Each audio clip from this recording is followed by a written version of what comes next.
Dear Love Doctor, do you have any advice for first-time anal sex with a very willing but very nervous partner? No, do not. We just got some bad advice. I'm taking your. Where's your chocolate heart? I'm taking that back. Next to your boot. Well, can I reach for it? We'll save that for after the show. Lube is, yes.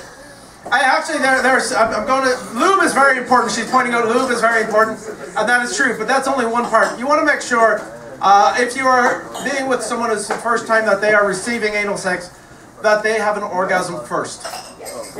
Because that's very important to help them relax.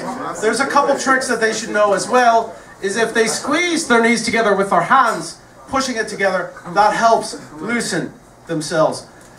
They also want to avoid clenching, but one of the best ways to do that is pretend that they are pushing something out. And if you want to make sure that they are most comfortable with them, let them be on top, because that way they control how fast, how deep, and how long you go in. Whoa!